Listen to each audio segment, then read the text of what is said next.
అంతేకాదు సినిమా ప్రపంచానికే పెద్ద అయినటువంటి అమితాబ్ బచ్చన్ గారు చెప్పిన మాట ఏంటో తెలుసా? King of Indian cinema is megastar. ఈరోజు ప్రపంచవ్యాప్తంగా అందరూ ఎదురు చూస్తున్నారు వారణాసి గురించి. అది చేస్తున్న సూపర్ స్టార్ మహేష్ బాబు గారిని మీకు తెలుగులో కృష్ణ గారు కాకుండా నచ్చిన హీరో ఎవరైనా అడిగితే ఆయన చెప్పిన మాట ఏంటో తెలుసా? మెగాస్టార్. ఆల్రెడీ ప్రపంచవ్యాప్తంగా విస్తరించిన బాహుబలితో మన రెబల్ స్టార్ ప్రభాస్ గారు మీకు కృష్ణరాజు గారు కాకుండా తెలుగులో మీకు నచ్చిన హీరో ఎవరైనా అడిగితే ఆయన చెప్పిన మాట మెగాస్టార్.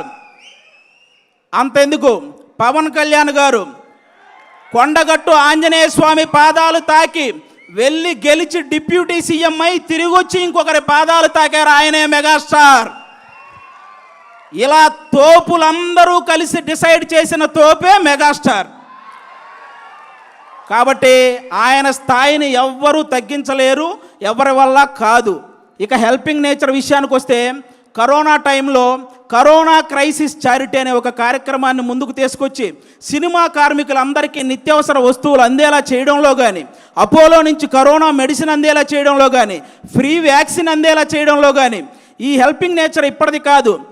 మనం ఏదైనా ఒక స్థాయికి వచ్చినప్పుడు మన తోటి స్నేహితులను మర్చిపోకూడదని ఆ రోజు తన తోటి స్నేహితులైనటువంటి తోటి ఆర్టిస్టులైనటువంటి సుధాకర్ గారిని, హరిప్రసాద్ గారికి, నారాయణరావు గారికి వాళ్ళ ముగ్గురిని ప్రొడ్యూసర్లు చేసి ఎముడుకు మొగుడు అనే ఒక సినిమా చేసి పెట్టాడు వాళ్ళ కోసం, స్నేహితుల కోసం.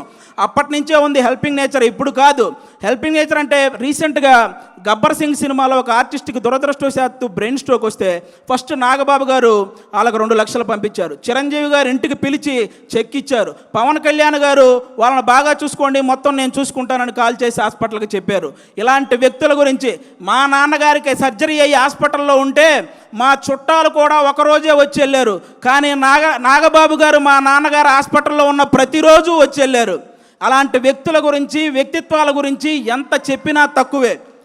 దానం చేయటంలో చిరంజీవి గారిది కర్ణుడు మనస్తత్వం అయితే సురేఖమ్మ గారిది డొక్కా సీతమ్మ గారి మనస్తత్వం.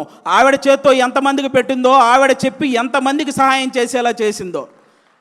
మెగా ఫ్యామిలీలా ఆదుకోవటంలో కానీ, మెగా ఫ్యామిలీని అందుకోవటంలో కానీ ఎవరి వల్ల కానే కాదు. ఇంకా అంతేకాదు, చిన్న చిన్న సినిమాలని, ఎన్ని సినిమాలు, కమిటీ కుర్రోళ్ళని, కోర్ట్ అని, అలాగే బలగం అని, ఇలాంటి సినిమాలు హిట్ అయిన ప్రతిసారి వాళ్ళందరినీ టీముని ఇంటికి పిలిపించి వాళ్ళని సన్మానించి, నెక్స్ట్ రాబోయే తరాలు మనం హిట్ కొడితే చిరంజీవి గారు ఇంటికి పిలిచేంత హిట్ కొట్టాలరా అని వాళ్ళందరికీ ఒక బూస్టప్ ఇచ్చిన స్టార్ మెగాస్టార్. మొన్నొచ్చిన చెన్నై లవ్ స్టోరీ సినిమా వరకు ఎన్ని సినిమాల కోసం ఆయన నిలబడ్డాడు, ఎన్ని సినిమాలను ఆయన నిలబెట్టాడు.